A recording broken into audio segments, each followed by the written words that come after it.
Liar. Everywhere.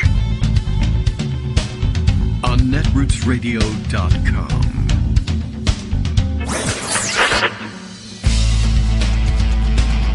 David Waldman.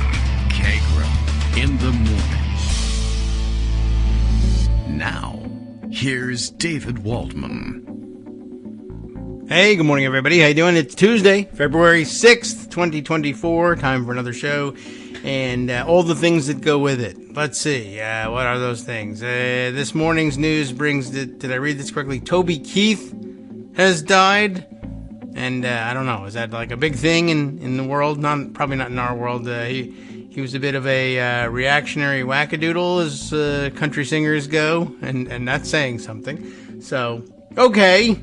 Well, that happened, and as you know, if you don't have anything at all to say, then you're off the hook, right? If you don't have anything nice to say, don't say anything at all, and you don't even have to feel bad about it if you really have nothing to say about it, because I know next to nothing about Toby Keith, except that people are talking about, I guess, the fact that he's dead, because they're telling the sorts of stories that you tell when somebody like that has died, and I missed the whole thing, so I count myself fortunate on that respect.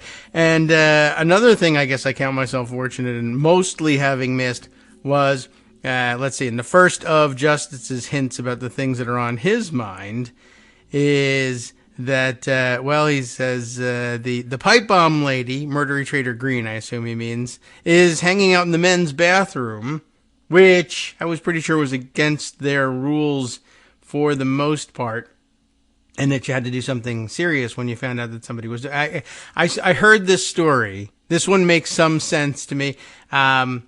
She's in a fight with somebody, maybe Jim McGovern, and who knows? I mean, she's in a fight with everybody all the time. That's what she's most known for, is getting into fights with people in Congress. She's a very dangerous person.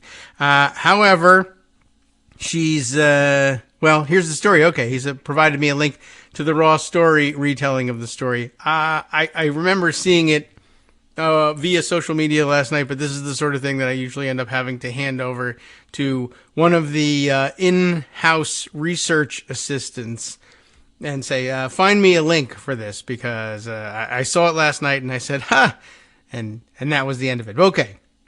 So Murdery Trader Greene has traded barbs with Jim McGovern, that was right, on social media site X. I don't know if you've heard of it. It's one of the new ones. And anyway, got more than she bargained for, which I don't know. She never bargains for anything. But anyway, the far-right lawmaker, best known for having embraced QAnon conspiracy theories and being widely suspected, half jokingly, half seriously, of being the person, the still yet unidentified person who placed pipe bombs outside of the DNC, both the Democratic and Republican National Committee headquarters in Washington, D.C. on January 6th. And I can't believe that they haven't found this person yet. But I don't know, one of the few limitations of the advanced surveillance state, apparently. Anyway, let's see, what else? Oh, she's also been ejected, of course, from the Freedom Caucus, which is an amazing thing. Took a shot at McGovern after he and I looked up the pronunciation of this once. It's both lambasted and lambasted. I guess in America we say lambasted, like you basted the lamb as you were cooking it. Lambasted in her in a House Rules Committee meeting where he sits as ranking member. He basically says, the clowns are running the circus. We're wasting time on Marjorie Taylor Greene because she wants to impeach someone. Don't get me started on her absurd censure resolution of Congresswoman Omar that she introduced because she didn't know how to use Google Translate. Oh, I didn't even realize that was part of the issue. And apparently she took to Twitter, and I guess he must have started it on Twitter, so I guess it makes sense. I thought that read like that was something that he said in committee, which would be fine. And then odd that she would then go to Twitter. But apparently it was a Twitter war to start with. And then she says, wow, this is coming from the same guy who was well known to lay his suit jacket on the actual bathroom floor while spending a lot of time in the stall on the first floor bathroom of the Capitol. Greene posted in reply, "Ew, that's probably where he comes up with all this," and then includes the poop emoji because she's a member of Congress, and that's the way the discourse ought to go. But apparently the answer from McGovern was, "Hey, no idea what you're talking about, and what are you doing in the men's bathroom? Aren't you late for a Klan meeting?" Yow! Okay. So, well, that occupies time in the online sphere for today. It's an unusual exchange, I think, typically speaking, for members of Congress to be having, but that's the way it is. And that's where we stand these days. And of course, why not? I'll follow the next lead too. He had the other story hint. Now, that, I admit, wasn't much of a hint. It just says, MAGA Mike is a liar, which, well, all right. But there's a story that, in fact, inspires him to say so this morning, and I'll just take a look at it. Something from, let's see, Yahoo News. That never tells me anything about where it comes from. You got to click through and find out, where did the Yahoo News people steal it from? And the answer here is the New Republic. Ellie Quinlan, hootling? I don't know how you pronounce this. Houghtling. That's a very long, mashed together surname.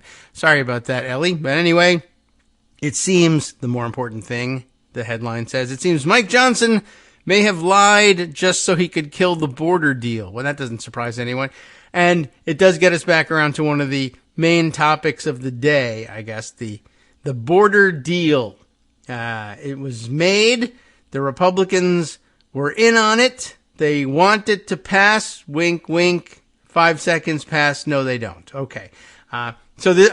This has actually been the fate of many, many, many previous border deals specifically, but now it's becoming a habit with them with anything. Any deal on any sort of thing. They all love to be the first ones to bail out of a deal. But let's see what in particular is disturbing folks at the New Republic. Republican Senator James Langford is calling BS. We know what that means. That's bullshit. That's right. Thank you, Greg. I didn't even realize you were here today. He's calling BS on House Speaker Mike Johnson's newest excuse for killing the border deal. Okay. After months of brutal negotiations, which honestly, you should have seen this coming a mile away. After months of brutal negotiations, the Senate on Sunday unveiled a $118 billion bipartisan agreement. And by the way, the reason we never really read through at length the nitty-gritty details of the bill are, one, they're rather boring, and two, they were about to kill it, so I didn't think that was the best use of our time. Maybe after the fact we can talk about the things that they were going to propose but actually planned to kill from the start. But we got a bullet-pointed view of it yesterday from Greg. Anyway, after months of brutal negotiations, the Senate unveiled this $118 billion package to address security at the U.S.-Mexico border. The deal would tighten standards for asylum, send billions in long-awaited aid to U.S. allies like Ukraine, Israel, and Taiwan. Amazing job Taiwan has done getting included in all these things.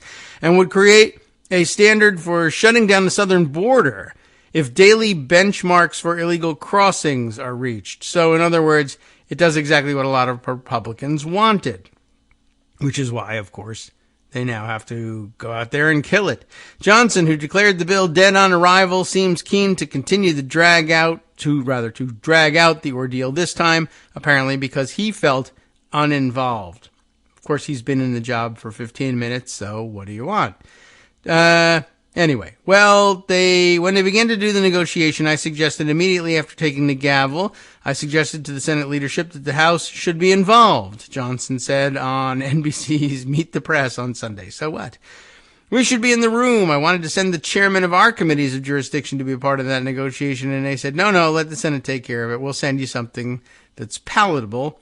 What we're hearing now is not, or what we're hearing about, I guess. The bill they're hearing about is now they decided not palatable. But Langford, who served as the lead Gops negotiator on the bill, claims that's completely made up, which it is, of course, because this is a package of all the things that Republicans have been asking for, but now they claim, we weren't asking for those things. We were asking, I don't know whether they want to up the ante or they just want to say no. They haven't even really bothered to give us an answer on that. But Lankford says Johnson was asked early on if he wanted to be engaged on this, reported CNN's Manu Raju. He said the House has already spoken, Lankford said, referring to House Republican Bill H.R. 2, the extreme asylum-limiting immigration bill that has effectively zero chance of passing in the Democrat-controlled Senate. Since then, Johnson has been loosely briefed on the Senate talks, according to Lankford, who added that if the Senate deal were already law, the border would have literally been closed every day for the last 4 months. Johnson's reluctance to meaningfully act on the border can be traced to recent Republican confessions that dragging out the border crisis actively helps Donald Trump and hurts President Joe Biden in their race for the White House. Senate Majority Leader Chuck Schumer had his own 2 cents for Johnson on Monday, urging the leader of the lower chamber to, quote, do the right thing. Well, that's going to fall on deaf ears, but you do have to say it. I say to Speaker Johnson, don't let the 30 hard right people in the House who are extreme. They wanted us to default. They wanted the government not to pay its debts. They wanted the government to shut down. They're extremists and they're running your show, Schumer said on MSNBC's Morning Joe. You know what the right thing to do is. You know we need to fix our border. You know that it has to be bipartisan, he added.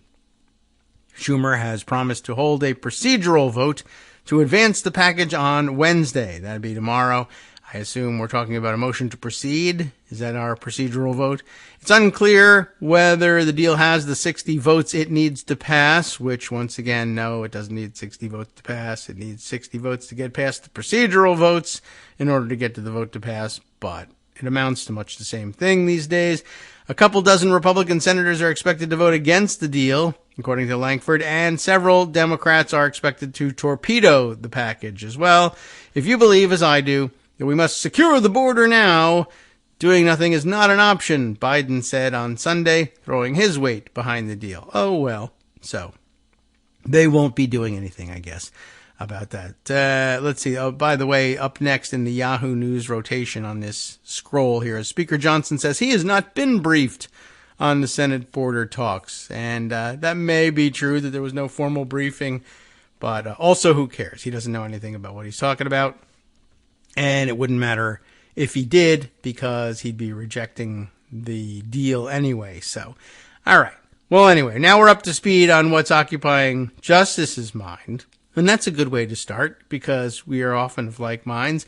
I have a few other things that I might share with you during the day today. And of course, today being Tuesday, we look forward to hearing from Joan McCarter later on in the show. Plenty for her to watch not happen in the Congress as well.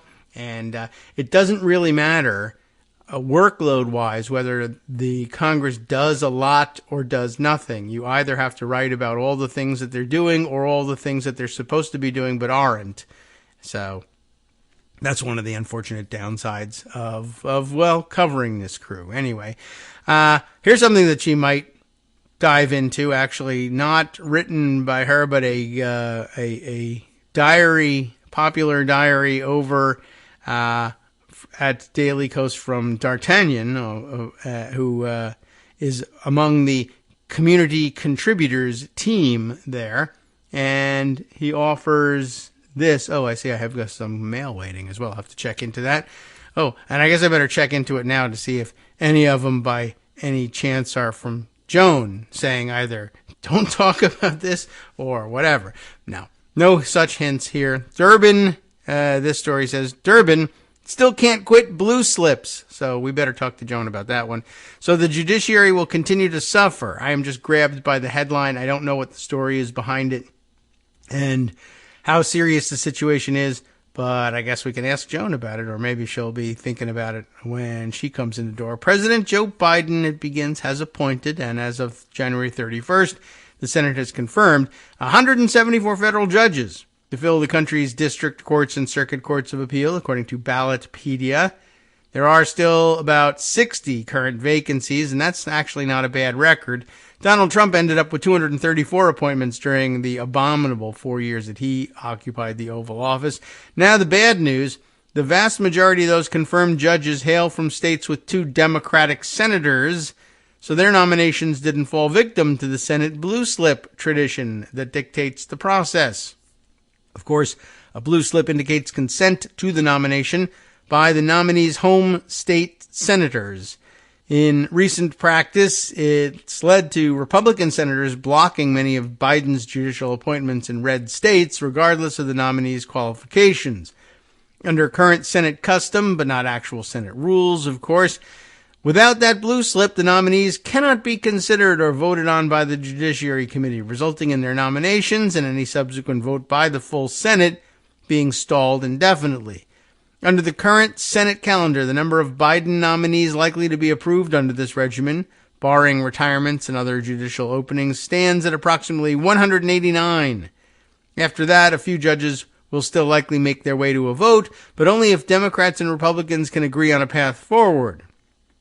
And now, of course, everything, all the text has shifted, and who knows where we were. Okay, path forward. There we go.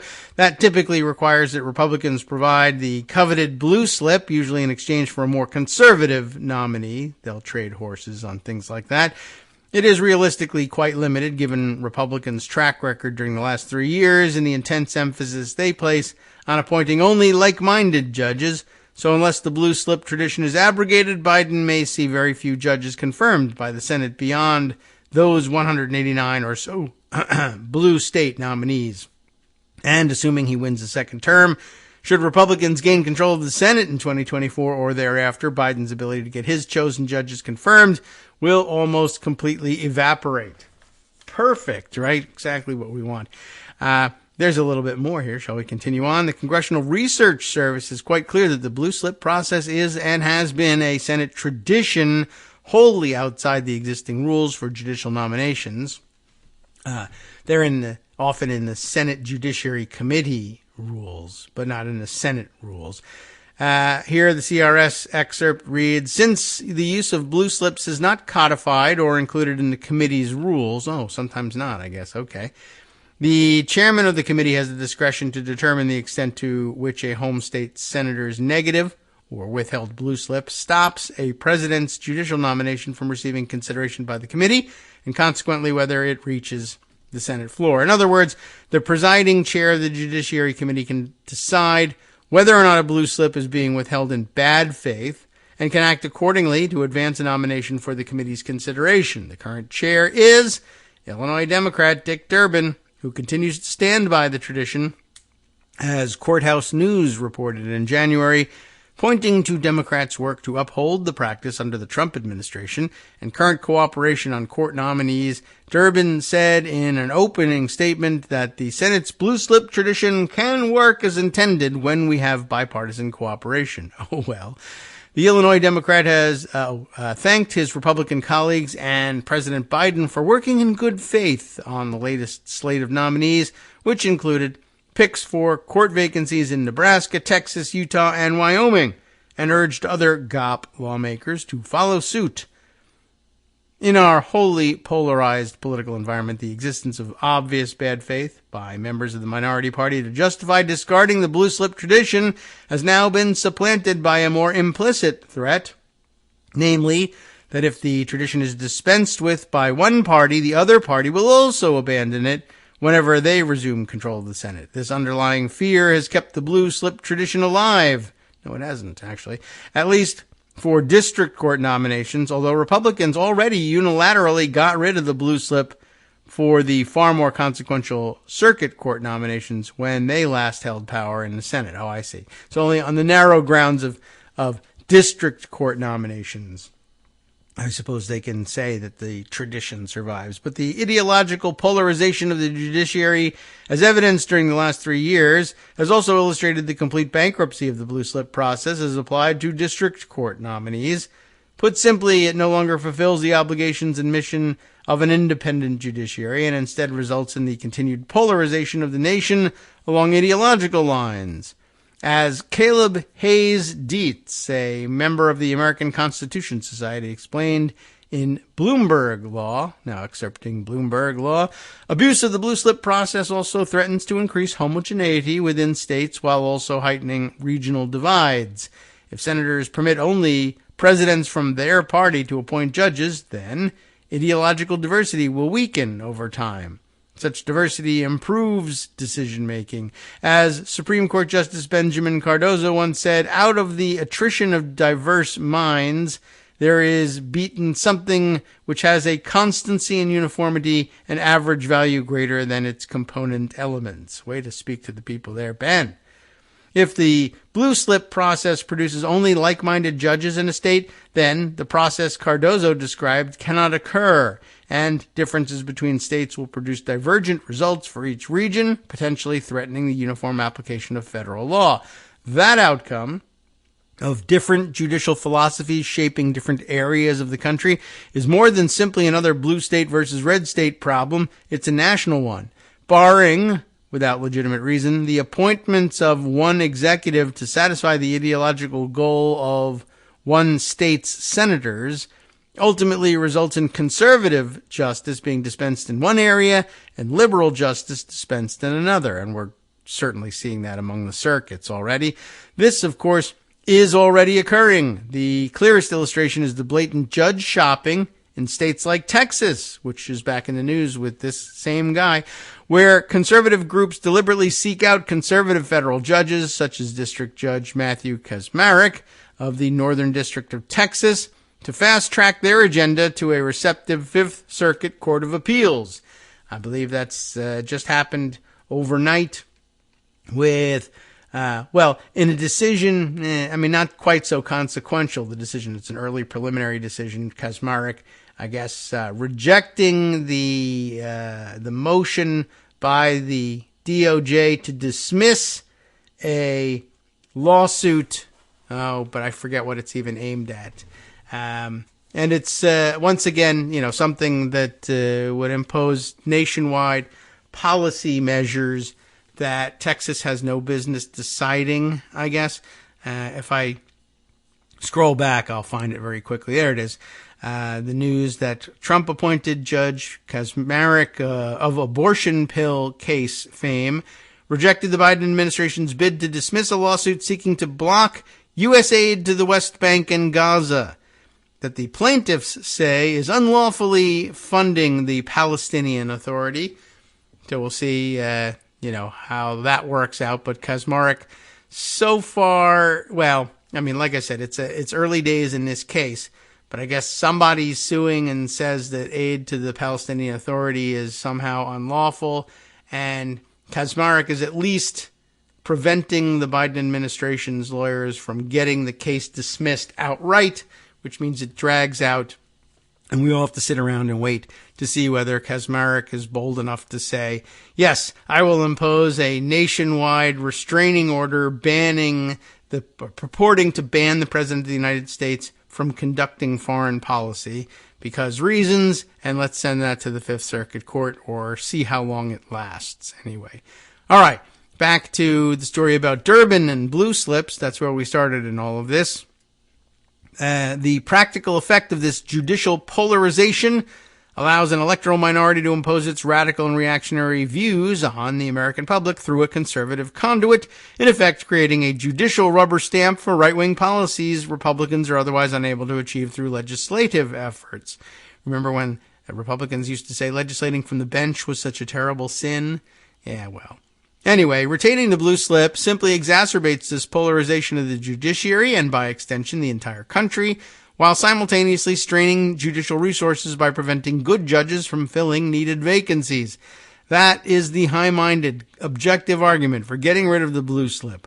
The real-world argument is even more persuasive, because as Caroline Frederickson of the Brennan Center for Justice pointed out in an interview with Courthouse News, Republicans have abused the tradition to the point where its original intent, deference to a senator's home state constituency, is now moot. And the quote here, she pointed to the Gops effort to forestall more than a dozen nominees under the Obama administration and said the trend was continuing under President Biden. Democrats have used the blue slip as well to try to have some influence on who the nominees were, but there's been nothing like what's gone on in the past two Democratic administrations, Frederickson said. When the Republicans are in control of the committee and they have a Republican president, they really weaken the blue slip requirements so that Democrats can be steamrolled. Under Iowa Senator Chuck Grassley or former Utah Senator Orrin Hatch, the panel's chairman from 2003 to 2005, Hatch was, the standards for blue slipping were different than under Democratic leadership, Frederickson argued, which seemed to be the most upright and most stringent in their obedience to the concept. Democrats are, that is. Frederickson has also noted that Grassley, when considering former President Barack Obama's judicial district court nominees, required 2 blue slips, then modified that requirement to 1 when considering Trump's nominees. It's clear that Republicans exploit the blue slip requirement as an ideological weapon. Moreover, their willingness to abuse such so-called collegial traditions should be undeniable to senators like Durbin when the Gops refused to let Obama's 2016 nomination of Merrick Garland go forward after the death of Justice Antonin Scalia on the specious excuse that such a nomination was inappropriate in an election year. Their abrupt about-face in advancing Amy Coney Barrett to the Supreme Court under identical conditions in 2020 should have given Durbin everything he needs to know. That he apparently hasn't learned that lesson, Frederickson suggests, is evidence of either naive or willful blindness. Okay, she just comes right out and says it. That may or may not be true. We'll know for sure in a few weeks when Biden's blue state nominations begin to peter out and Durbin is forced to choose between retaining an obsolete tradition or publicly acknowledging the reality of what the Republican Party has become. Look at that. We fed it all in before the break. Thanks, D'Artagnan, for filling in and giving us something to discuss and setting us up nicely for speaking to Joan McCarter about it later on today. We'll be right back with more. Hi, everybody. It's me, David. Let's change things up from the old fundraising pitch for just a minute and talk instead about how you can be a part of our show. If you've got a smartphone or any other electronic recording device, why not sit down and record a segment for us? Read us an important article and give us your take. Or read one of your own original essays, or even just give us your commentary on something you'd like to share that's important to you. Then send the file to me at kagrox@gmail.com and I'll try and work it into the show. Short segments, a few minutes in length, are easiest to fit in. And of course, I can't always guarantee that I'll be able to play everything, but if you've ever shouted at your radio or TV about something you wish was being covered, here's your chance to change that. Make the show your own. Send your submissions to me at kagrox@gmail.com.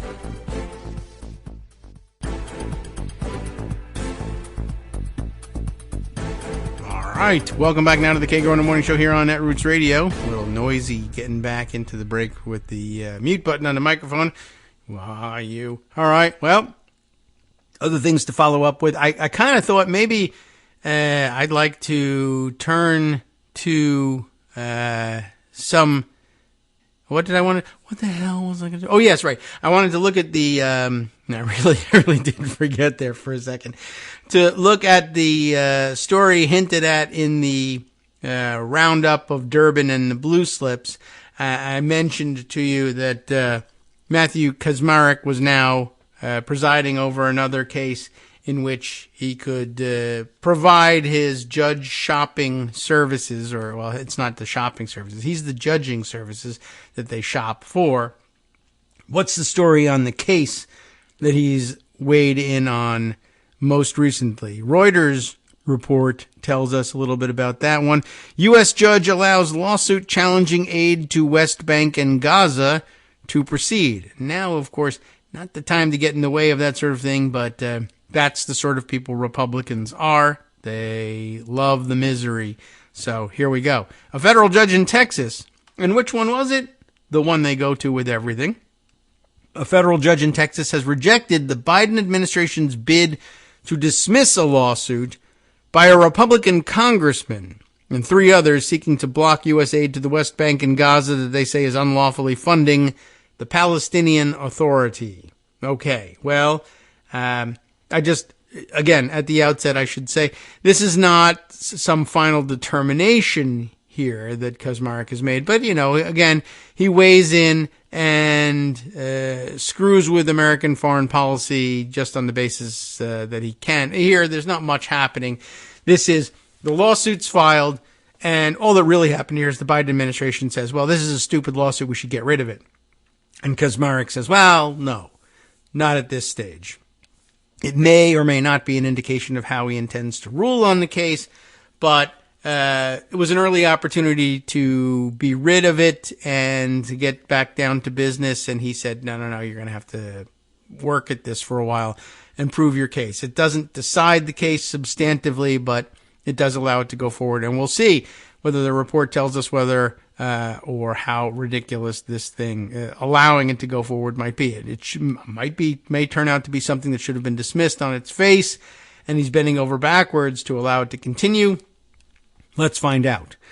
The lawsuit was filed in 2022, well before the October 7th attack by Hamas militants who run the Gaza Strip and, by the way, are not the Palestinian Authority and very frequently find themselves at odds with the Palestinian Authority. And when I say at odds with, I mean assassinating officers of the Palestinian Authority so as to consolidate their power in Gaza. So, I don't know. Let's see what goes on here.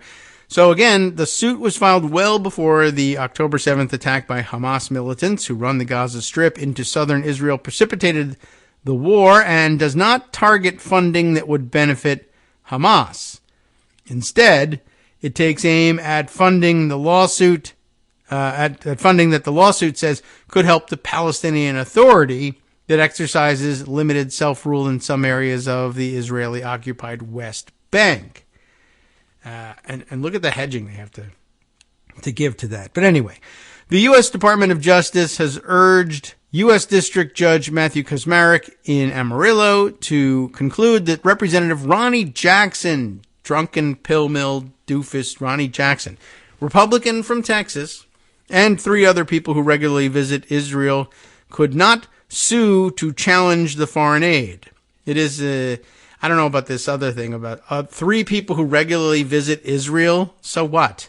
I would imagine you have no standing here.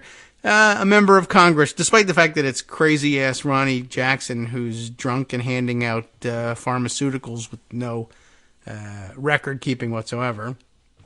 Or allegedly this is the case. It might not even be allegedly the case at this point. He doesn't get wrapped up in that Inspector General's report. But wink, we all know what precipitated that sort of culture in the White House pharmacy and in the medical offices there. Anyway, he may have standing because he's a member of Congress. Although, again, standing is a hell of a trick, and quite frequently we find, particularly under ideologically driven Republican lunatic judges, they're a little fast and loose with the standing law. But presumably, I think under a normal interpretation, a member of Congress who is suing saying, well, there needs to be some legislation in order to have this funding flow, they have a colorable claim to standing, if you ask me, even though it's Ronnie Jackson and he can barely stand on his own anyway. The Justice Department argued that the plaintiffs, represented by America Legal First, a legal group founded by former Trump White House advisor Stephen Miller, lacked legal standing to sue because their claims of an increased risk of harm are wholly conjectural. Yes, that would make sense, especially on the part of the people who regularly visit Israel. You don't, though, regularly visit the West Bank, right? So, all right. Well, even if you had standing, even if you were visiting the West Bank all the time, you would have no standing to bring this suit. But anyway, it also argued that any risk of future harm was due to actions by others besides the U.S. government, such as overseas militants, and contended that dismissal was warranted to avoid entangling the courts in high-level foreign policy matters. But Kaczmarek, an appointee of Republican former President Donald Trump, on Friday ruled that the individuals had demonstrated a legitimate and warranted fear of harm if the funding continues, which recent world events further substantiate, though they in fact do not. But I guess the argument here is, I visit Israel, and Israel is frequently the subject of terrorist attacks by Palestinians. And if you are if you are sending humanitarian aid to Palestinians, why, that just keeps them fat and happy and plump and that much more able to launch terrorist attacks that might kill me. That really is conjecture on every single level. And then, of course, for him to say that this is legitimate and warranted in light of recent world events, well, I mean, again, Americans are just not interested in differentiating between, I don't know, between any groups. They see things the way they see them, and that's it. We just got Americans to acknowledge, if not understand, that there's a difference between Sunni and Shia Muslims, not to mention the additional, I can't even remember the name of, the sect driving the Houthi rebellion in Yemen, but that I'm certain that there's even more divisions in the world of Islam that we don't understand because they just haven't affected our daily world just yet. So, not that we're such experts here or anything, but, when we read stuff, if we crack a book or read an article and there's an interesting insight like that written with some local flavor in it that we then come to understand, we absorb it. Republicans, not so much. But we just got them to understand that there's a difference between Sunni and Shia Islam. There's probably no way that inside of the next 5 to 10 to 15 years we can get them to understand that there's a difference between Hamas and the Palestinian Authority. But anyway, Kaczmarek, of course, decides that that's enough for him. They're both Palestinian, and so therefore I'm going to interfere in foreign policy making. Kaczmarek pointed, of course, to the October 7th attack by Hamas militants in Israel that killed around 1,200 people as evidence for why their fears were legitimate when they first sued in 2022. Although, I guess we could also point out almost none of the areas that these people who regularly visit Israel go to are likely to have been among the targets of the October 7th attacks or even come under attack at all very much these days. There's no chance, I would guess, that the people who are suing on those grounds, I frequently go to Israel, are spending a lot of time in southern Israel and the kibbutzim there. There's probably no connection whatsoever. They spend their time in Jerusalem, and that's it, I would imagine. Or occasionally, probably, they might visit some West Bank settlements under the protection of lunatic militant Jewish settlers in the hopes that they'll accidentally visit with somebody who's notorious for having killed their Palestinian neighbors. But anyway, that's about what I expect out of those people. But I don't know who they are. I'm just guessing at this point.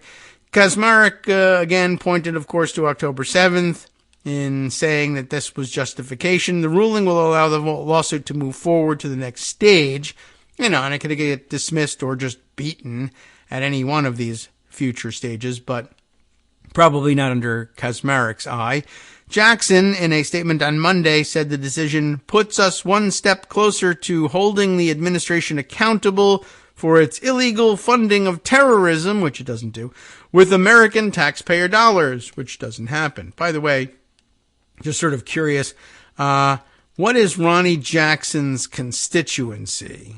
I'm curious as to whether it's anywhere near Amarillo where Kaczmarek sits. I'm just kind of curious here. Let's see. Let's see the district map for Ronnie Jackson. So maybe one of you knows this offhand, but District 13, and that is, but does in fact encompass Amarillo. So, I mean, that's not surprising necessarily, given Ronnie Jackson and who he is.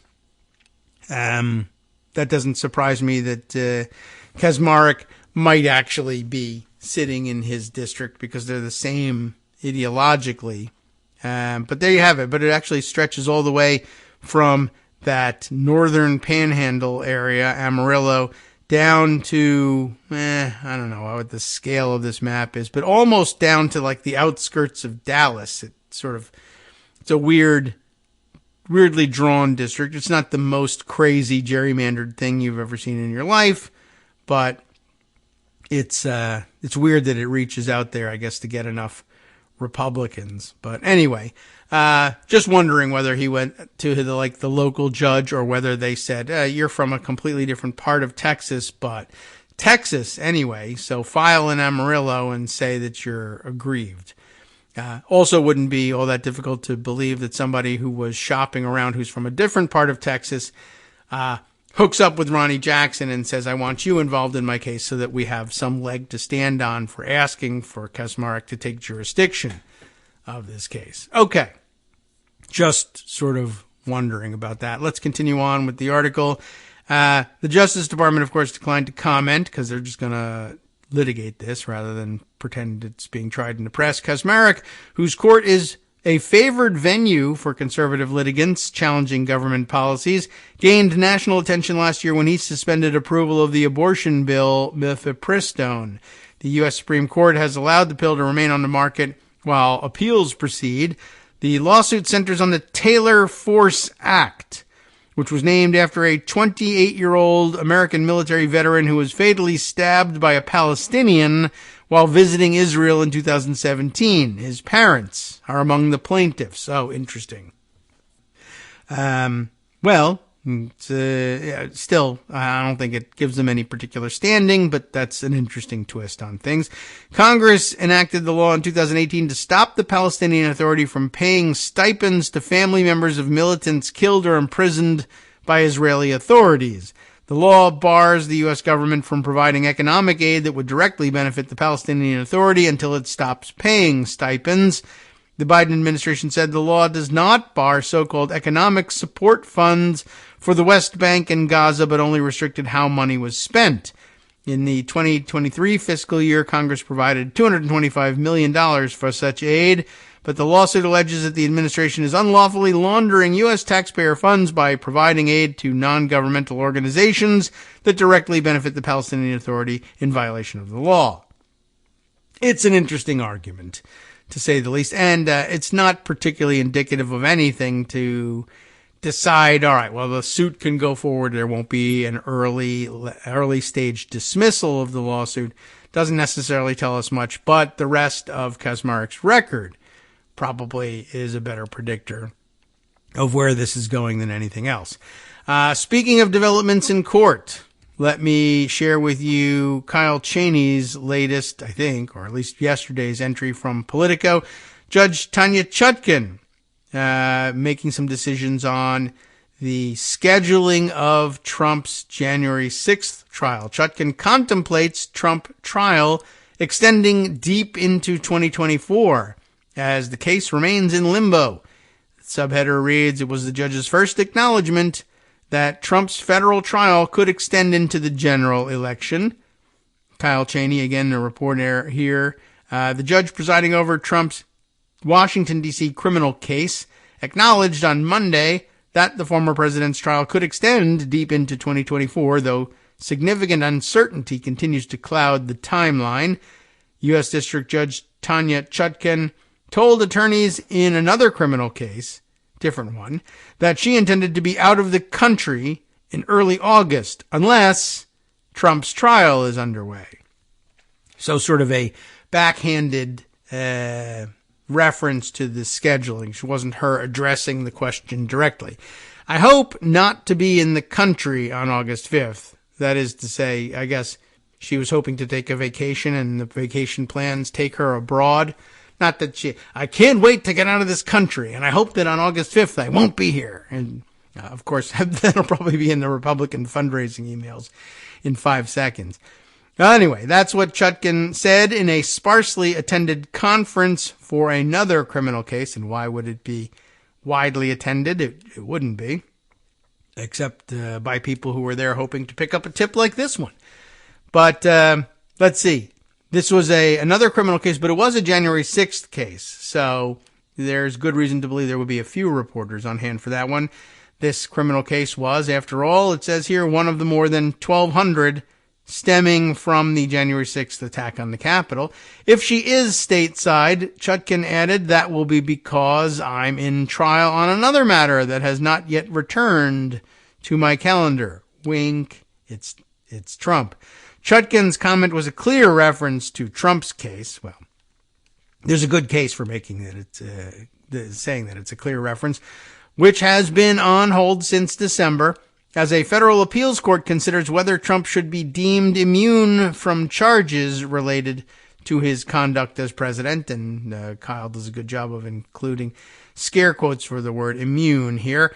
It was Chutkan's first public acknowledgement, that Trump's trial on charges related to his effort to subvert the 2020 election could extend past the Gops nominating contest and the Republican National Convention, which is scheduled to be held July 15th to 18th. However, for the second time in a week, the Obama-appointed judge emphasized that the schedule is largely out of her control. On Friday, Chutkan formally called off Trump's original March 4th trial date and indicated that she would reset it if and when higher courts resolve the immunity issue and allow her to proceed with the trial. She said at the time that her schedule in mid-April and beyond remained in flux because of uncertainty surrounding the case. Now she seems to be considering longer-term scenarios. Notably, prosecutors in Georgia have proposed putting Trump on trial in August in a separate criminal case connected to the 2020 election, though the request remains pending before the judge in that case, Scott McAfee. Chutkan has repeatedly insisted that Trump's political calendar will have no bearing on her decisions. Trump is charged with conspiring to disenfranchise millions of voters by pressuring state and federal officials to upend Joe Biden's victory in the 2020 election based on false claims of fraud.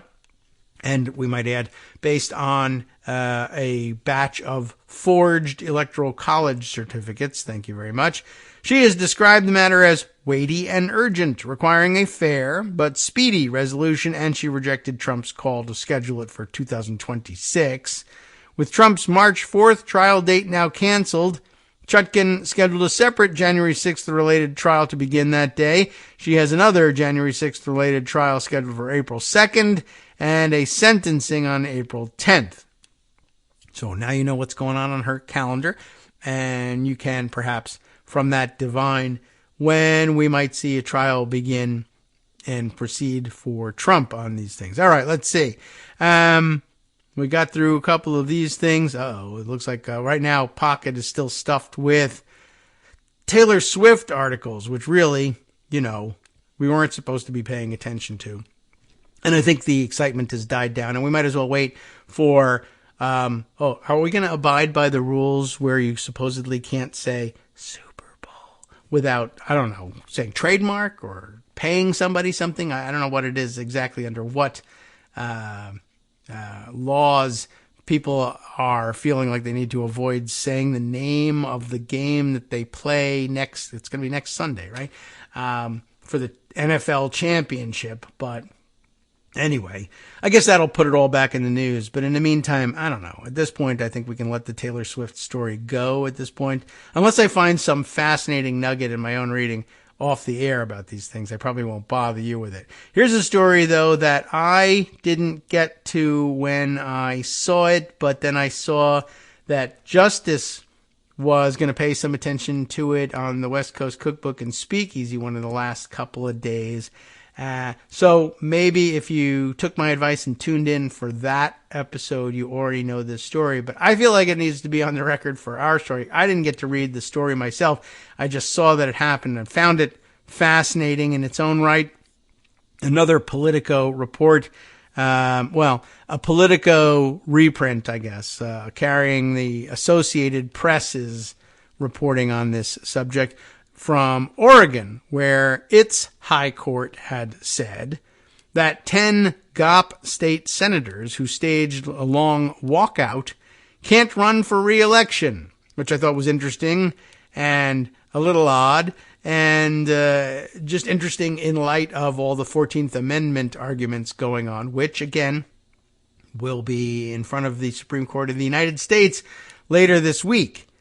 But also interesting because it's also part of a growing number of such incidents, which I think first came to the popular consciousness, let's say, when Texas Democrats in the state Senate initially did this, and I think most famously were absenting themselves from a debate. Was it a debate on abortion rights? I can't even recall exactly. I think so too. But I mean, that one really blew up into a national story, and it's a ways back, right? Wasn't it Tom DeLay was still in power in the House and had offered his services in putting the Department of Homeland Security on the job of trying to track them down. You remember? And this is where Texas State Senator Wendy Davis first rose to fame in her efforts and all of this.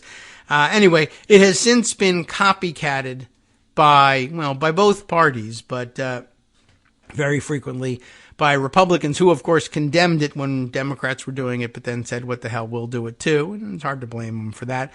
But I guess in certain states and under certain circumstances, it's permissible, and in certain circumstances, not so much. Different states give themselves different powers, or different state legislatures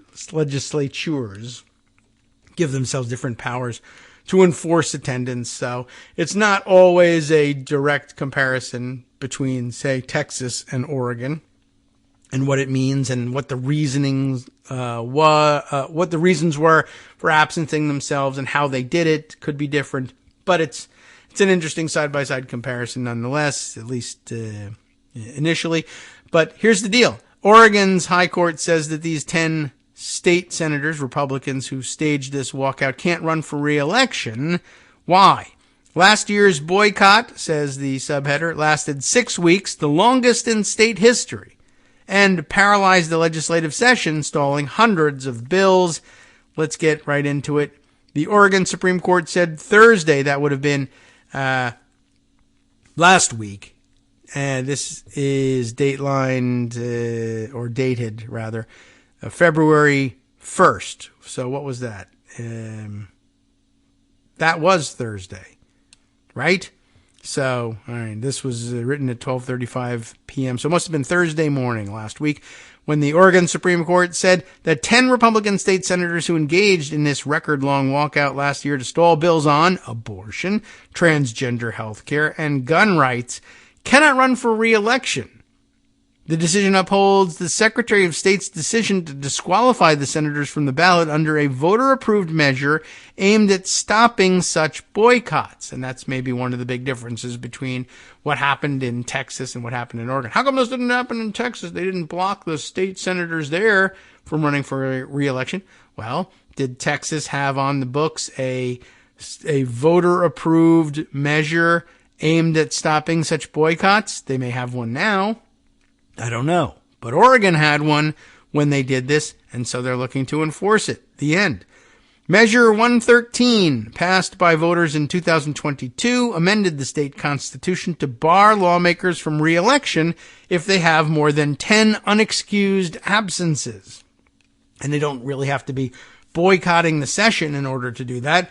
They just need to be absent for whatever reason. Last year's boycott lasted 6 weeks, the longest in state history, and paralyzed the legislative session, stalling hundreds of bills. 5 lawmakers sued over the Secretary of State's decision. Senators Tim Knopp, K-N-O-P-P, Daniel Bonham, why did I get into reading these names? All right. Suzanne Weber, Dennis Linthicum, and Lynn Findley. I got into reading them because I figured that the people suing were whitey Republicans from Oregon and unlikely to have terribly difficult names to pronounce. And it turns out to be true. They were among the 10 Gops senators who racked up more than 10 absences, or we should say 10 unexcused absences. Presumably, if you are ill and write a letter to the proper authorities, you can get excused for your absence. The senators opposed the ruling in a statement. We obviously disagree with the Supreme Court's ruling, but more importantly, we're deeply disturbed by the chilling impact this decision will have to crush dissent, said Knopp. the chamber's Republican minority leader. Of course, this court is probably figuring, well, if you dissent, come to the floor of the legislature and state your dissent. Absenting yourself isn't actually dissent. I mean, I can see where it is under certain circumstances. Again, people will point to the Texas thing. But, if you amend your constitution to say that you can't do this, then you have a fight on your hands. Anyway, during oral arguments before the Oregon Supreme Court in December, attorneys for the senators and the state wrestled over the grammar and syntax of the language that was added to the state constitution after Measure 113 was approved by voters. The amendment says lawmakers are not allowed to run for the term following the election after the member's current term is completed. The senators claimed the amendment meant they could seek another term since a senator's term ends in January, while elections are held the previous November. They argue the penalty doesn't take effect immediately, but rather after they've served another term. The two sides also wrestled with the slight differences in wording that appeared on the actual ballot that voters filled out and the text of the measure as included in the voters' pamphlet. The ballot said, the result of a vote in favor of the measure would disqualify legislators with 10 or more unexcused absences from holding office for the term following current term of office.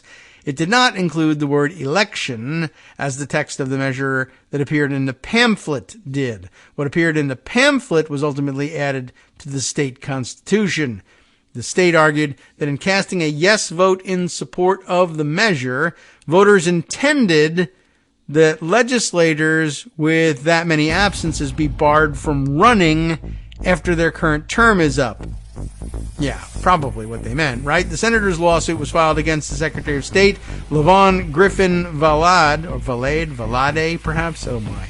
Who last August said the boycotting senators were disqualified from seeking re-election. She directed her office's elections division to implement an administrative rule based on her stance. Let's finish this up and then laugh a little bit more about it after this 1 minute break.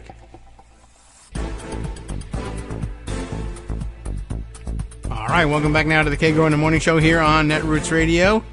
And by golly, let's continue on with what we were reading before. Oh, by the way, I checked back during the break on what email was awaiting me at Daily Kos, and a note about yesterday's story about J.D. Vance getting the boot from George Stephanopoulos, but also... and it was our friend SF, San Francisco, presumably Bay Transplant, who sent that note along with a link to a YouTube video saying, hey, you should add this to your soundboard. And it is something, in fact, I believe is already on the soundboard.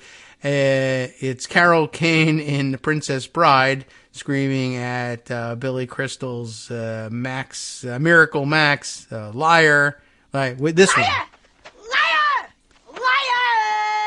And I guess really what's probably occurring to our correspondent here is that we don't play it as often as we could, not nearly as often as we ought to, given how frequently Republicans are, in fact, lying in public. And but we've played it every now and again. It's just difficult to remember to jump quickly to the sound effects.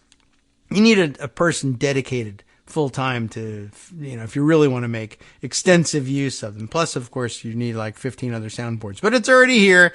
It's still there, along with a number of our other favorites that you'll hear from time to time. Okay, so we were in the middle of reading Politico's story about the Oregon Supreme Court ruling that 10 Republican state senators who had absented themselves for nearly 6 weeks to try to stall legislation across the board in the legislature there were, in fact, under the new amendment to the state constitution, barred from seeking re-election. An interesting fight over the semantics and the exact wording, and the fact that the wording was, and it's troublesome. You'd like to get it consistent across the board, but I guess if there's a discrepancy between what's in the voter guide pamphlet and what's actually on the ballot, I presume you want to go with what's actually on the ballot on that.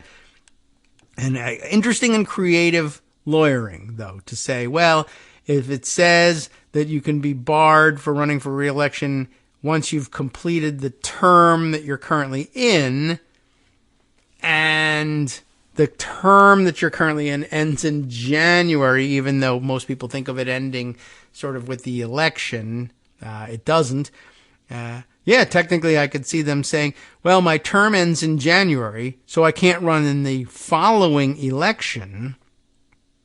But, yeah, clearly not the voters' intent in approving this constitutional amendment. So where do we leave off in this one? Oh, yes, right. The Secretary of State had ruled last August saying that the boycotting senators were disqualified from seeking re-election, and she directed her office to implement an administrative rule based on that stance. All parties in the suit had sought clarity on the issue before the March 2024 filing deadline for candidates who wanted to run in this year's election. The 2023 walkout paralyzed the legislature for weeks. We already heard about that, but is there more? And only ended after Republicans forced concessions from Democrats on a sweeping bill related to expanding access to abortion and transgender health care, and on another measure regarding the manufacture and transfer of undetectable firearms known as ghost guns. Oregon voters approved Measure 113 by a wide margin following Republican walkouts in the legislature I guess this is becoming a habit for them. They did it in 2019, 2020, and 2021. Got fed up, passed the law in 2022, and then faced another Republican walkout in 2023. So I guess it's about time. You can't say it comes with no warning. They had a statewide vote on this thing. So anyway, I just thought an interesting story floating around out there, and interesting in light of the 14th Amendment fight that we're about to have on Thursday in front of the Supreme Court. And let's see.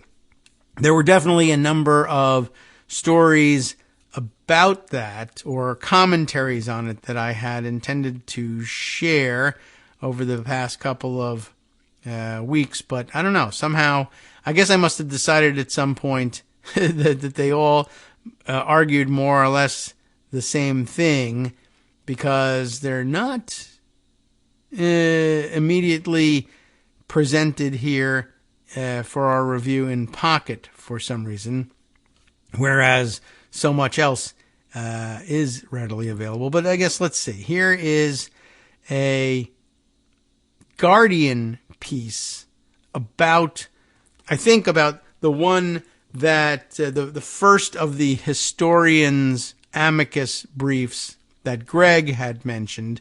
But I don't know whether we read over this report on it, though again, it sounds like the entirety of the brief itself is actually worth taking a look at here. But did we read this one from Martin Penn? I know we've called his name before. Guardian reporter Martin Pengelly or Pengelly. I'm not certain how to pronounce the G in this name, but Martin writes about the U.S. historians signing this brief to support Colorado's removal of Trump from the ballot.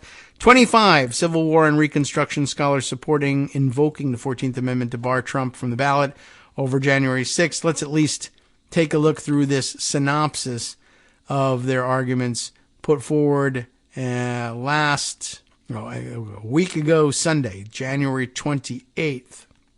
This summation was offered. 25 historians of the Civil War and Reconstruction, as you know, filed a U.S. Supreme Court brief in support of the attempt by Colorado to remove Donald Trump from the ballot under the 14th Amendment. You know why. For historians, the group wrote, contemporary evidence from the decision makers who sponsored, backed, and voted for the 14th Amendment, ratified in 1868, is most probative.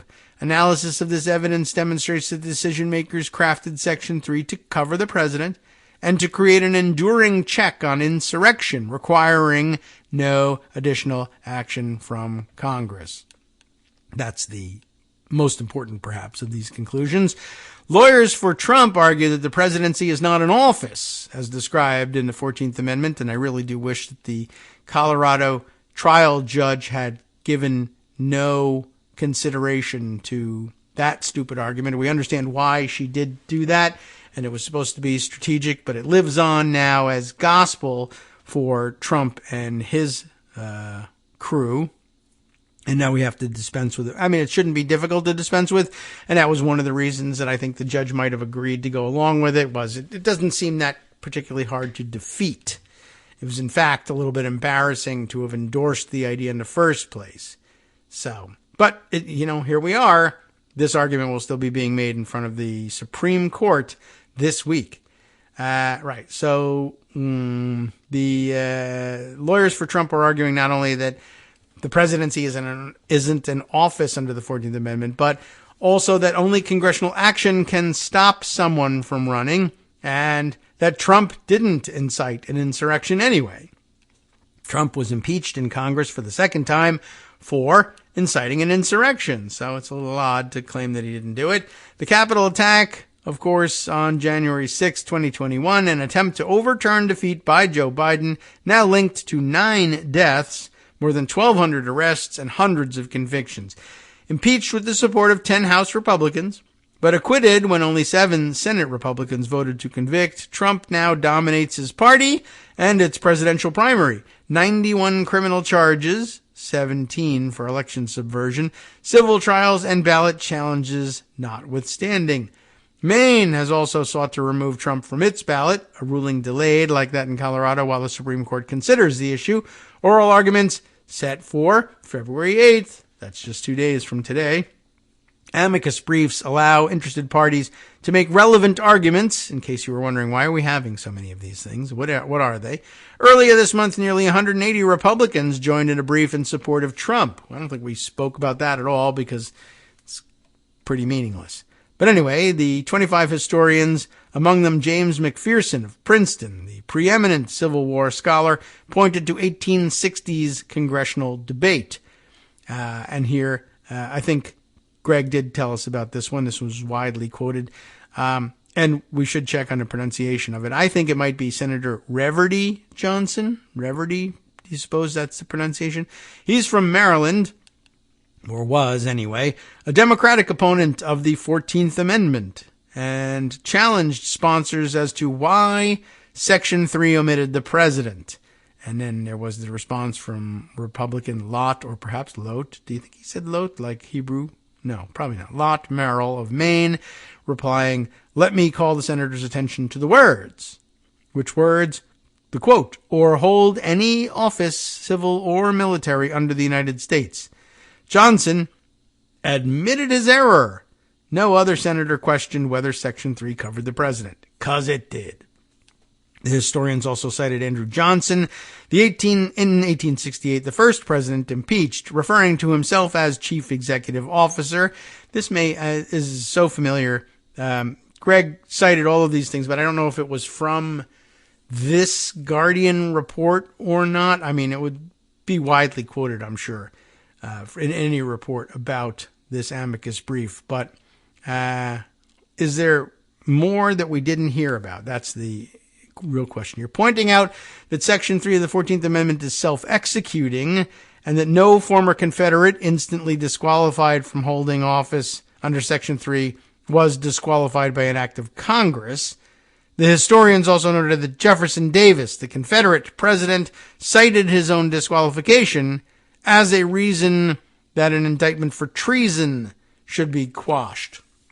Contemporary information provides direct evidence of the enduring reach of the 14th Amendment. The historians wrote, Congress, and an ellipsis here, chose to make disqualification permanent through a constitutional amendment. Republican Senator Peter Van Winkle of West Virginia said, "This is to go into our Constitution and stand to govern future insurrection as well as the present. To this end, the Amnesty Acts of 1872 and 1898 did not pardon future insurrectionists." The historians also said adverse consequences followed amnesty, many ex-Confederates winning office and participating in the imposition of racial discrimination in the South that vitiated the intent of the 14th and 15th Amendments to protect the civil and political rights of the formerly enslaved people.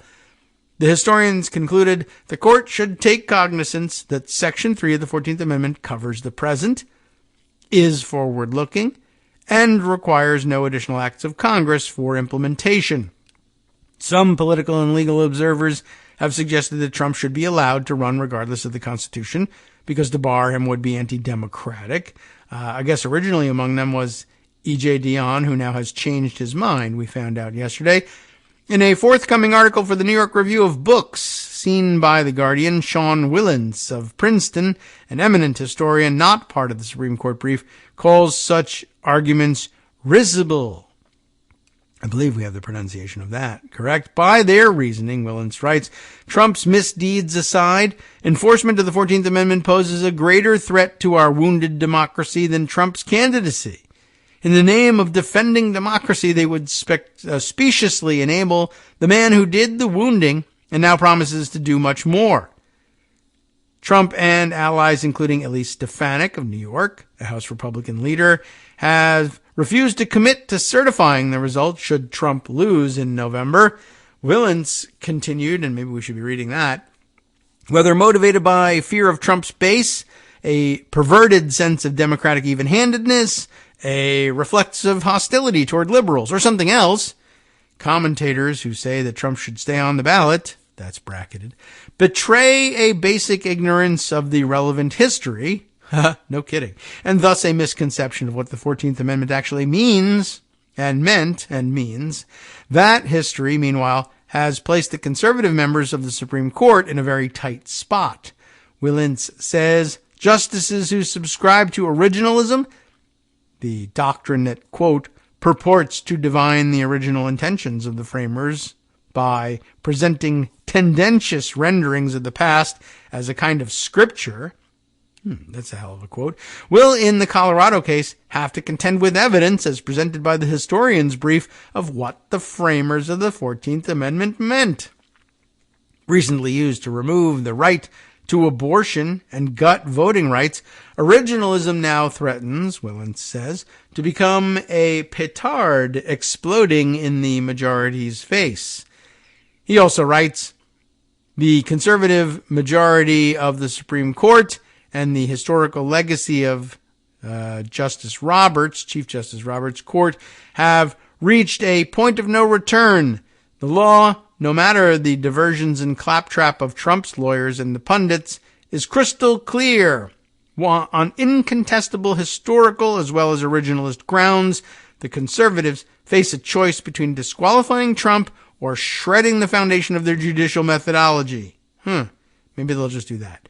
If the court does not honor the original meaning of the 14th Amendment and disqualify Donald Trump, Willans writes, it will trash the constitutional defense of democracy designed following slavery's abolition. It will guarantee, at a minimum, political chaos no matter what the voters decide in November.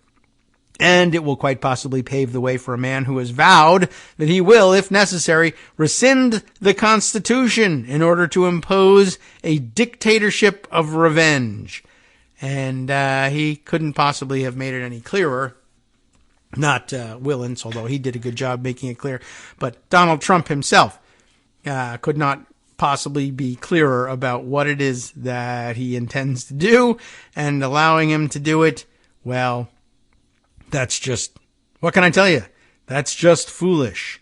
Okay, let's see. Other things that I have on tap. Let's go further back. Some things that I have missed along the way that might be wise to include in our wrap-up here. That when I say wrap-up, I mean in our ramp-up, really, to meeting with, we have a meeting scheduled with Joan in the last half hour of the program.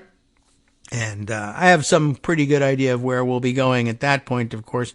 But we'll get around to that. But this might be a good opportunity to sneak a few more things in before she gets here. Maybe even some additional fodder for discussion alongside the issues she's been covering all along the way. You never know what you're going to find in pocket here. Let's see. That's a good one. Maybe I'll even read them to you. And, well, there's a lot of interesting, here's a couple more, not on the amicus briefs necessarily, but why not? We'll add them to the list as well, but commentary essentially on the concept of disqualifying Trump, and I guess this one's been waiting for a while here. Did I think this one was particularly good or just never make it to this one? Let's give it a look. Why not? It's in ballsandstrikes.org. How do you like that? Written by Michael Learoff, who writes, enforcing the law to disqualify a violent insurrectionist is good, actually. Well, you don't need to convince us, of course, but I like the construction of the headline. The 14th Amendment includes a very specific prescription for people who engage in political violence. Why are so many pundits straining to find a workaround? This is from January 16th, when some of the pundits who have come around already, finally, on this issue were still hemming and hawing. But let's take a look here. In the opening scene of The Wire, that's an interesting offering for the beginning. Which one?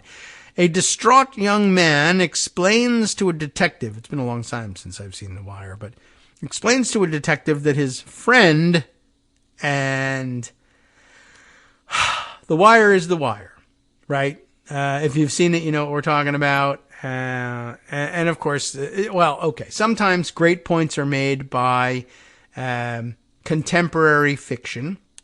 And what can I tell you? It leads to a situation where we're pondering the meaning of the 14th Amendment to the United States Constitution, and yet have to say that this distraught young man is explaining to a detective that his friend, Snot Boogie, yes, Snot Boogie, has just been murdered. We feel bad about this, but I mean, his name is Snot Boogie. Snot Boogie has just been murdered because of his habit of stealing money from the weekend craps game. Something about the story did not make sense to the detective. Every time, he asked, if Snot Boogie always stole the money, why did you let him play?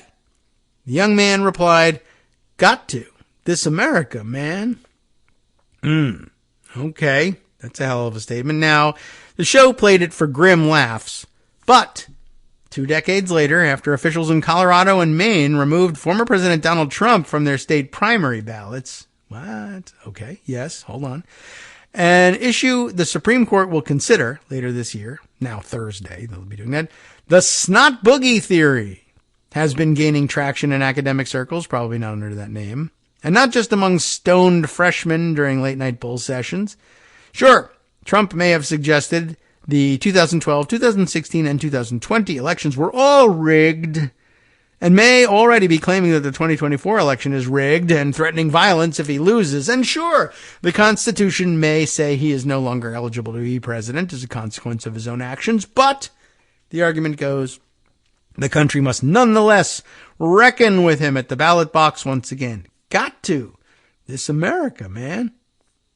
Section 3 of the 14th Amendment, as you know, bars anyone from holding any office in government who, having previously taken an oath to defend the Constitution as an officer of the United States, subsequently engaged in insurrection. The legal justification for removing Trump from the ballot is simple enough to understand. Donald Trump took such an oath upon his inauguration in 2017 and subsequently engaged in insurrection when, having lost the 2020 election, he nonetheless attempted to remain in power. By the way, I know that this description fits and all, but we maybe need to take care of a way to bar insurrectionists from office who haven't publicly, that we know of, taken an oath to defend the Constitution. I understand that, is an offense in itself, taking the oath and then repudiating that oath.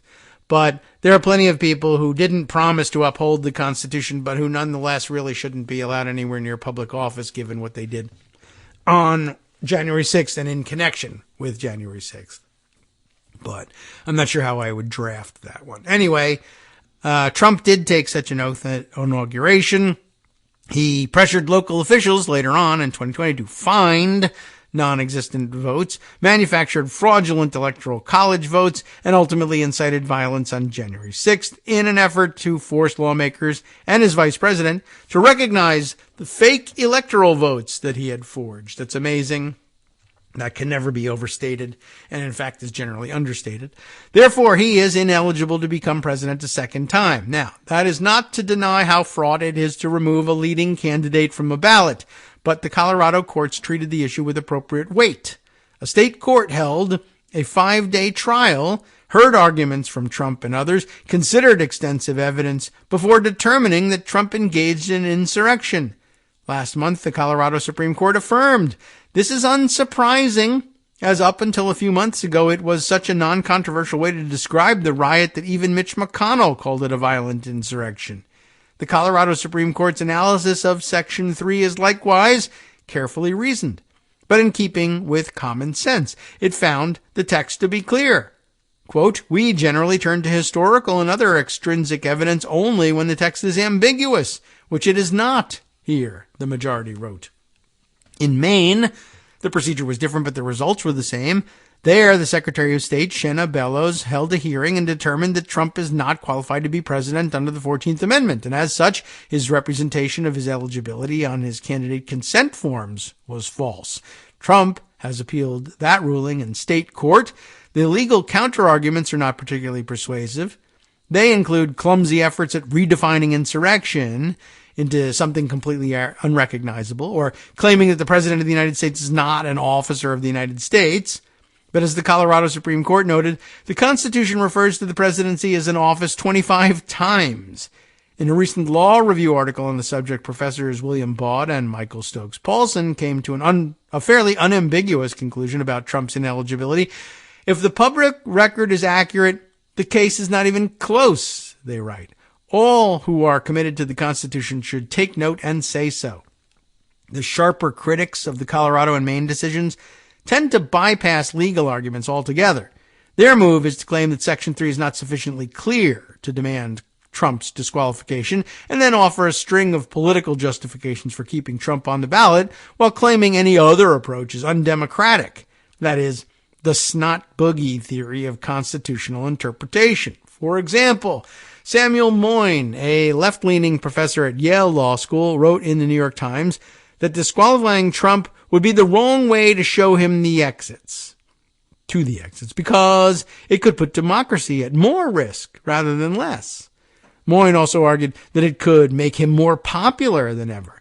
These are not legal arguments about what the Constitution requires. They are political arguments about why the court should ignore the very clear requirements of the document in order to prevent violence and public unrest. Moyn is arguing, in short, that the Supreme Court should read Section 3 out of the Constitution because the implications of applying it concern a tenured Yale law professor.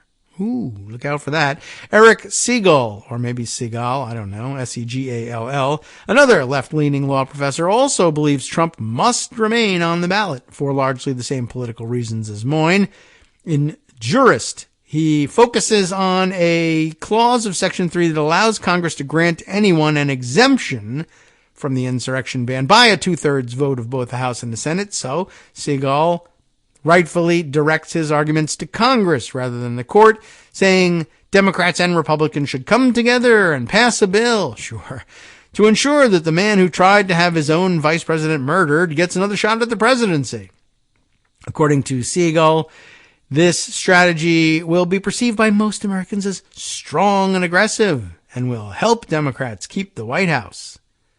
Well, Segal is correct that Congress is the proper institution for making such political decisions, but he omits any discussion of the possibility of violence with Trump on the ballot, an important political consideration, or the fact that congressional Democrats would almost certainly never sign on to granting Trump an exemption. For one thing, after January 6th, all 48 current Democratic senators who were in office at the time, as well as 4 current Republican senators, voted to convict Trump of inciting insurrection, stating that he, quote, will remain a threat to national security, democracy, and the Constitution if allowed to remain in office, and thus warrants disqualification to hold and enjoy any office of honor, trust, or profit under the United States. Segal offers no description of what happened, or rather what transpired in the last 3 years to make this conclusion any less true, let alone how any of these 52 senators would explain a complete reversal of their position. Failing to consider the role of the people's elected representatives, Moyne, or how those representatives are likely to behave and why, Siegel, puts the lie to the notion that what is being defended here is democracy in any meaningful sense. That's a good point. And there are more such good points, of course. We'll see if we can sneak one more in before exiting and then jumping right back into the conversation with Joan McCarter. Lastly, in the Washington Post, Ruth Marcus argues that the court must overturn the Colorado decision to avoid chaos. Never listened to Ruth Marcus, honestly. And essentially offers a prescription for the form overturning should take. According to her, it should be unanimous, with Clarence Thomas recusing himself. And that ain't going to happen either. We've had that mentioned before in the past. Not likely.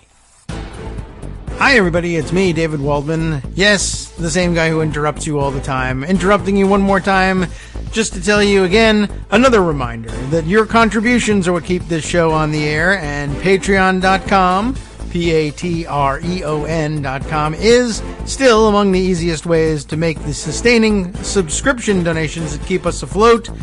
Are you ready for the pep talk about how our Patreon campaign is still going strong and growing? Well, too bad. Yeah, the plain fact is we actually are headed in the wrong direction, and whereas we once had about 175 monthly patrons, we're now actually down below 150. Time to recruit some more. Not exactly the kind of news I wanted to share, but there it is. For those of you in a position to support the show, patreon.com does make it easy to make those secure recurring monthly contributions to do so. Patreon.com/KagroX gets you straight to our donation page. We've been through a lot together. The worst of the pandemic, we hope. The worst of the insurrection, we hope. So go ahead and treat yourself. You don't need an excuse. Give yourself the gift of a little something you enjoy in life. Support the show. And of course, if you happen to prefer using PayPal or even the Square Cash app, we're up and running on those options too. So thanks again, everyone, for all your support. We couldn't, or at least shouldn't, do it without you. Hope you'll be on board soon too. Thanks for all your support.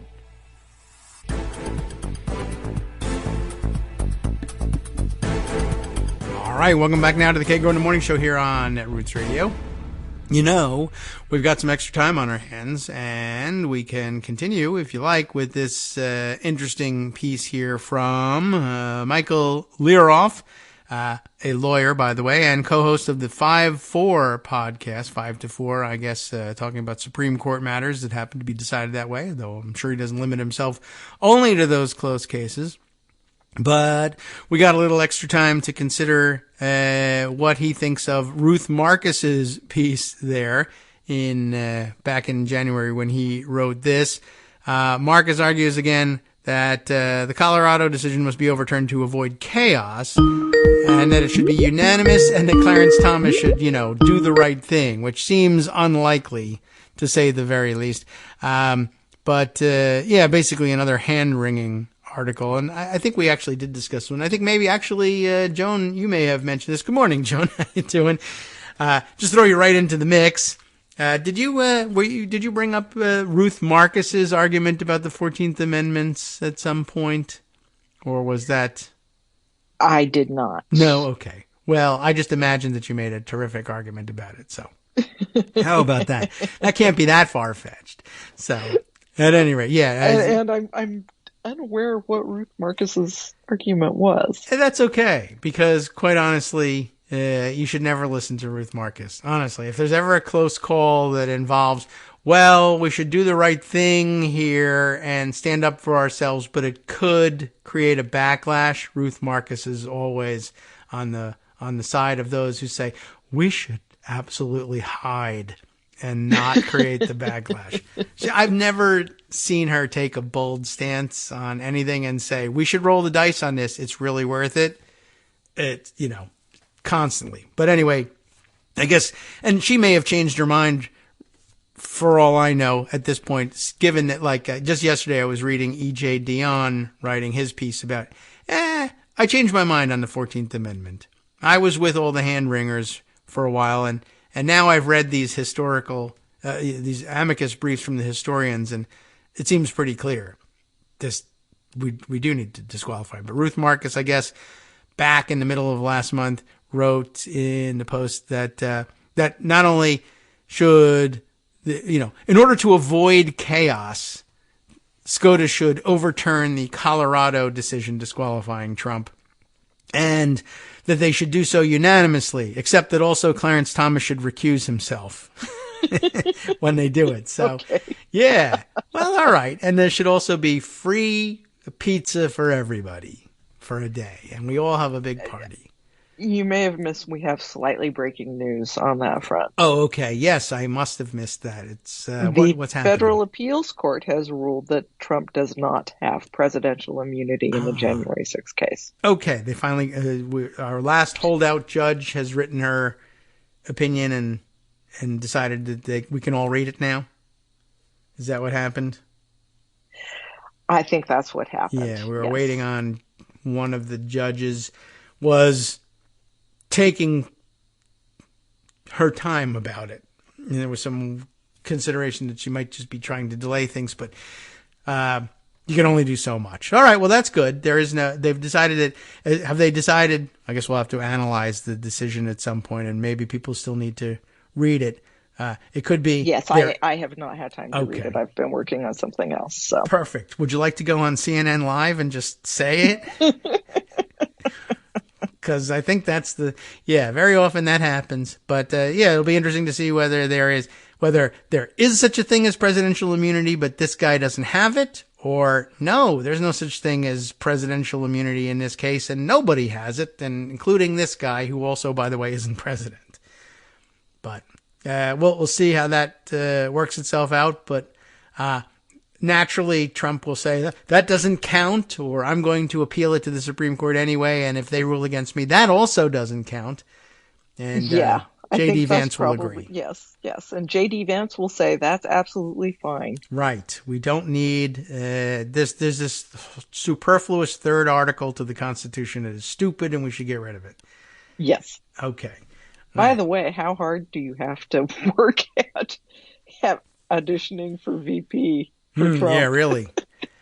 Also, I would caution him if I cared about him, I guess, J.D. Vance, and say, I got to tell you that if you can snap your fingers and get rid of Article 3, you can snap your fingers and get rid of vice presidents, too. Don't need you. Thanks very much for the audition. And they were going to hang the last one. So just, as a word of caution, they could abolish the position and murder you, or, either one or a combination would be pretty bad. Although, if you're going to abolish and hang a vice president, let's start with it being J.D. Vance, honestly. It's a bad idea generally speaking, but if it has to happen, I wouldn't object. He is Stefanik both, right? Didn't they say, if I was vice president, I would have demanded the electors from all of the swing states?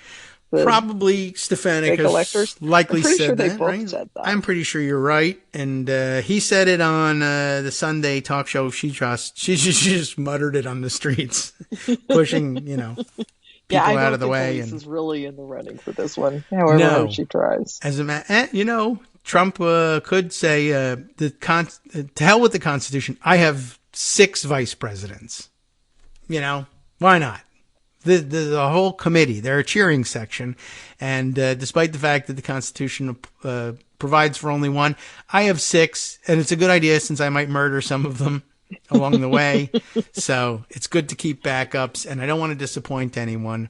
And and also you're also allowed to be a senator or congressperson while you're vice president, so we don't have to have special elections to fill those seats.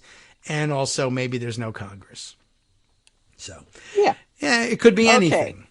And relative to that, Lawrence Tribe tweets out what he says is the core of the reasoning for the appeals court. Oh, okay. At bottom, former President Trump's stance would collapse our system of separated powers by placing the president beyond the reach of all 3 branches. Okay. Presidential immunity against federal indictment would mean that, as to the president, the Congress could not legislate, the executive could not prosecute, and the judiciary could not review. We cannot accept that the office of the presidency places its former occupants above the law for all time thereafter. No, Yeah. It's been a no and yeah, I said there. That's good. So that's pretty definitive. Pretty straightforward. And, I mean, how else what other conclusion could you come to? Yeah. Everyone in America has reflexively said for 200 plus years that no one is above the law, and always meaning, now, who would you be talking about? Of course, that criminal guy off the street, he's not above the law. Everybody knows that. Most people know who's not above the law. Whenever people are saying that, they're usually talking about the president of the United States. Whether or not he's an officer doesn't matter. He's not above the law. That's the reflexive refrain when you're talking about constitutional law. And, it would be quite a remarkable thing and the end of the Constitution if you said, all of that was wrong the whole time. Not to mention all the presidents who would be smacking their foreheads saying, what I could have done if I had known that I was in fact above the law. Wow. I wish I had known that at the time. Every ex-president would be saying, I would have done things so much differently. But, well, good. DC Circuit, I had to assume was going to come down on like this. And amazingly, all the people like Ruth Marcus probably are now arguing that we should have a unanimous decision upholding the Colorado court on disqualification, probably also believe that we should have a unanimous court in support of this ruling if it's appealed from the DC Circuit, that there's no such thing as presidential immunity like this, as Trump describes it. It will be appealed. It will be appealed.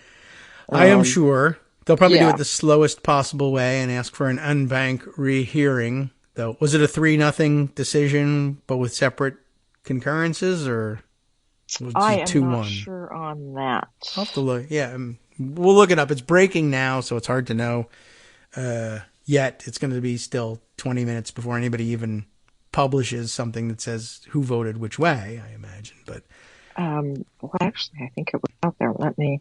Okay. I was distracted doing the getting ready to write up the impeachment, the ridiculous impeachment. Oh, oh yeah, that other crazy thing. Okay. No, all three were with it. Okay, that's good. You have to assume that. I mean, it's just so outlandish what he's saying that it really couldn't come any other way. And I mean, I guess this will tell you everything you need to know. If the Supreme Court even says yes, we'll take it, which they really shouldn't. I mean, there's no circuit split. The one circuit that's considers it was like, 3-0, sorry. Yeah. And it was indeed unanimous, as it should be.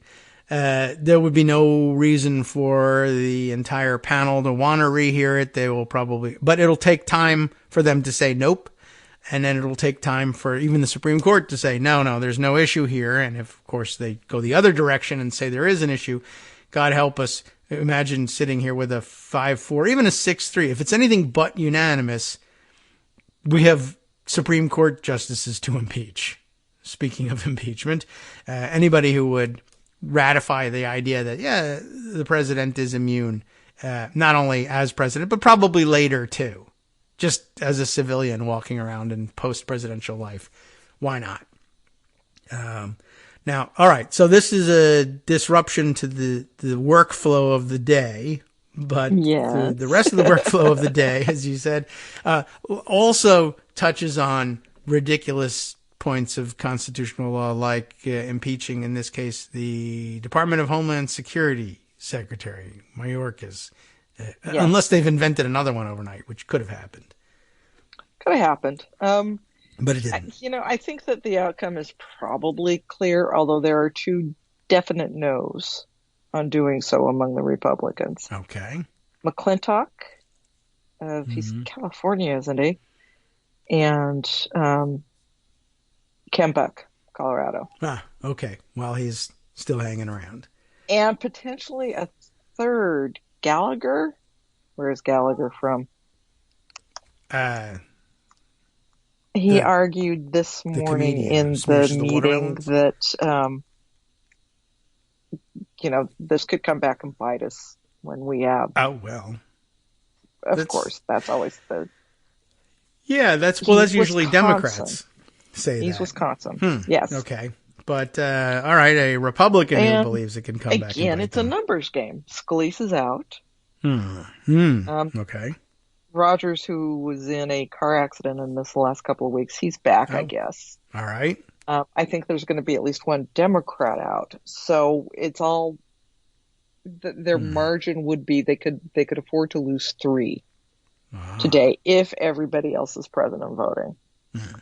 But we don't know. So it's all a numbers game. I think the people who are supposedly wavering, there's 3 or 4 who are undecided publicly right now. Okay. They probably fall in line.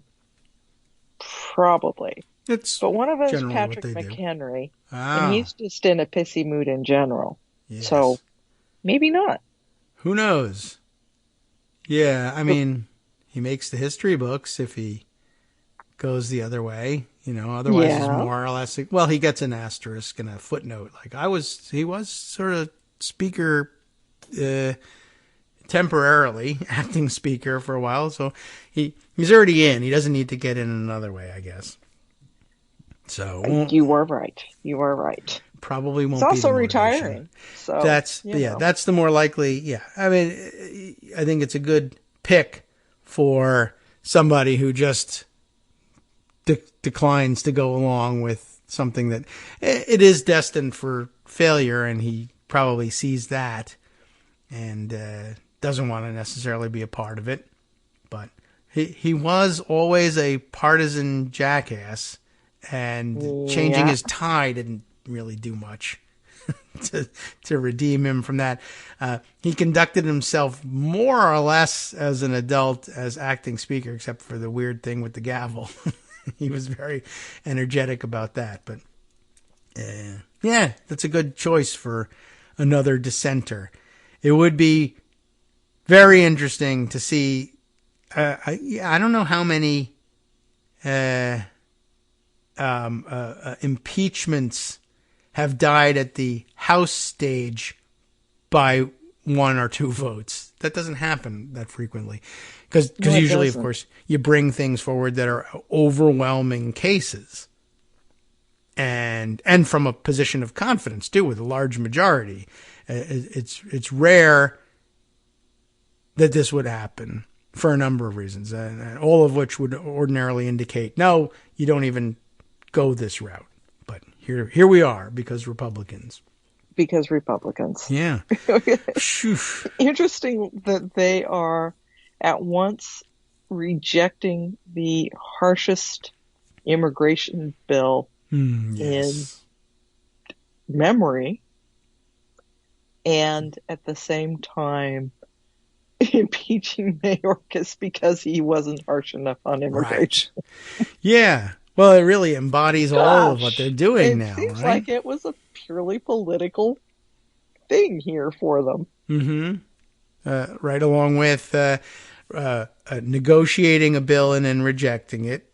And a bill that is every victory that they could possibly have really hoped for getting out, and getting agreement on from Democrats, although I guess it's questionable, how sincere was the agreement, given it was quite clear that Republicans would do this, since they have done this with every immigration bill they negotiated in the past decade. Yeah. So it was a pretty good bet, but still, right. Here they are saying, we want this, we want this, we want this. Okay, here it is. All right, well, we say no. And by the way, also impeach Mayorkas for also saying no, even though he was never asked. And now that you have asked him, he's part of an administration that said, okay, yes. So it's not going to, logically speaking, I guess you'll have, there's the net result. 3 Republicans, 2 at least of whom are retiring, will say, yeah, that doesn't make any sense, actually. The rest of them will, of course, say, that makes perfect sense. And also, there's presidential immunity, and there should be 500 vice presidents. So, impeachment, that comes next. And then, of course, I also enjoy the the terminology in the bill saying, well, we're going to close the border anytime a certain threshold of crossings is met.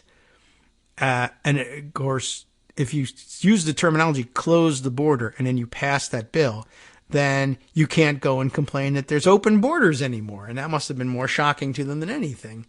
We would have to stop saying Democrats are leaving the borders open if we legislate that they're closed. Mm-hmm. But I imagine somebody must have said, no, it doesn't. We can say whatever we want. Remember?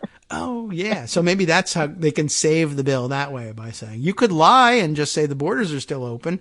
I mean, you guys are saying there's litter boxes in elementary schools and Jewish space lasers starting forest fires. Why not just say the borders are open? You can say anything. You really, truly can. Yeah, go ahead. And maybe that will save it, although I don't really want to save it anyway. But no. Okay. No. So no advice for them on that. The rule vote's going to be at 1:30. And, you know, the people who are opposed to doing this among the Republicans aren't the kind of people that are going to mess with the rule vote. But you never know. I guess, yeah. I mean, there are some wild fantasies about what they can and can't do with a rules vote. I mean, there are real things that can be done. It's just you're not going to get anybody to sign on to these efforts. But okay, so House rules committee vote or floor vote on the rule? No, the floor vote on the rule. I've lost track of the procedure already, but okay. The floor vote on the rule is at 1:30. The votes are also the standalone Israel bill. Okay. Because now it's going to be, I don't know why, because Mike Johnson is floundering. But anyway, he's now arguing that they have to separate out all of the supplemental portions of the bill. Okay. And, but are they, then they're not included in the bill that's coming to the floor, but the only one that they're ready to bring is the Israel portion, or they are included? Yes. And he wants to just the Israel portion. I think that if he could refuse to bring the Ukraine stuff, he would. Well, and he can. Marge Greene will immediately move to vacate the chair if he puts Ukraine aid on the floor. I don't know how seriously he's taking that threat, but it does exist. So, okay, yeah. I mean, I guess you don't want. There's no real reason to believe that they would carry it, but you don't want to open that can of worms because you don't know. Right. Okay. Now, I think it's looking likelier all the time that the supplemental does get split out from border because Senate Republicans got what they wanted and are rejecting it in the border bill. So I think McConnell still very much wants the Ukraine aid, and I think there is still probably a majority of Senate Republicans who do. My guess is supplemental ends up getting folded into the government funding next month. That's my bet. Because once again, we have government funding deadlines of March 1st and March 8th. Yes, right. That's an eternity. We don't. It's an eternity. We have plenty of time to go impeach people. Yeah. We don't have to be working on that. We'll figure it out when we get there. Right. And then, and then the few things that we do bring to the floor, we're for it. No, wait, we're against it. We don't really know. What's the whip count? I don't know. We're worried about the rule. I mean, yeah, talk about your waste of time in between now and March 1st. So, yeah, it could happen that they don't pass anything in the time that they waste between now and March 1st and then still find themselves saying, oh, we haven't worked on this legislation either. It could very well be. You could, if you thought that there was any method behind this in House Republicans, you could say that they keep kicking the can down the road because they really don't want to have a government funding bill for the remainder of the year. if they're organized enough to really think that out. And they don't. They indeed don't want that. But is that something that they're actually committed to? Have they strategized to come up with all of this other stuff to avoid working on government funding? Probably not, but maybe. It's a good side effect and nobody is upset about it, but yeah, they may not have agreed, or unless it's an agreement. Well, we all agree not to, that we're all not unhappy about not doing anything, but for separate reasons. 200 separate concurrences. Yes. Maybe. So, at any rate, yeah, they're not doing anything on government funding right now. No, when they. I mean, the staff might be meeting. I'm sure that Patty Murray's got people beavering away at it. I don't know if anything is happening on the House side. Yeah, right. You never know. And Johnson will say, they didn't tell me. I didn't hear that we had to fund the government. Why didn't they send me a note? They're keeping me out of everything. I guess that's the tenor of the reports today. I wasn't involved, and I oppose it because I wasn't involved. Again, an engraved invitation. The Speaker of the House, biggest legislative issue yet pending. It's the only thing occupying the stage except for this impeachment between now and the next government shutdown. I didn't know. Okay. I mean, what did you think this job meant? You could open a newspaper and find out what's going on. The rest of us did. So I don't know how well that excuse works. It's probably fine for his constituency, but the rest of the country, not so much. Not so much, no. Okay. Not so much. Well, So here we go. What else is, so let's see, the immigration bill, we know the situation there. The impeachment, ridiculous. I don't know, any new developments, any weirder things on the impeachment front, or just same difference? There is Chairman Greene of Tennessee saying this morning in in